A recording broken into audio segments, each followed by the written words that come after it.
कभी सोचा है कि क्या लगता है सब कुछ पीछे छोड़ के और एक ऐसे शहर में नई शुरुआत करने में जो कभी सोता नहीं?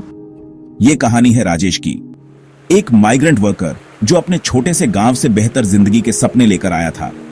राजेश बसलिंग सिटी में आया, होप और एस्पिरेशन से भरा हुआ।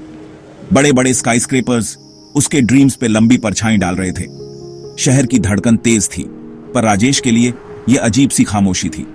शहर में उसका पहला दिन एक रूड अवेकनिंग था। उसे समझ आया कि काम ढूंढना इतना आसान नहीं जितना उसने सोचा था। उसने अनगिनत दरवाजे खटखटाए, बार बार रिजेक्शन मिला। उसके हाथ जो कभी खेतों में स्किलेट थे, अब अर्बन लाइफ की कठोर सच्चाई के आगे पावरलेस लग रहे थे। लेकिन राजेश डिटरमिन्ड था। उसे दूसरे माइग्रेंट्स की छोटी कम्युनिटी में सॉलिस मिला।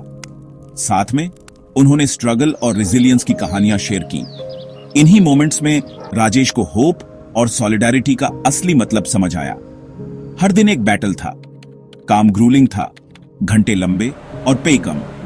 फिर भी राजेश लगा रहा। उसने डिस्क्रिमिनेशन और इनजस्टिस का सामना किया, पर उसने हार नहीं मानी। वो टायरलेसली काम करता रहा, अपने परिवार को सपोर्ट करने के लिए घर पैसे भेजता रहा। हार्डशिप्स के बावजूद राजेश को खुशी के पल भी मिले। उसने सिटी को नेविगेट करना सीखा। इसका केओस एक फेमिलियर रिदम बन गया।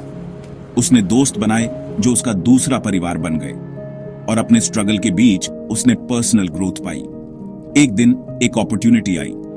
एक छोटी फैक्ट्री में हायरिंग चल रही थी और राजेश को जॉब मिल गई। ये ज्यादा नहीं थी, पर एक शुरुआत थी।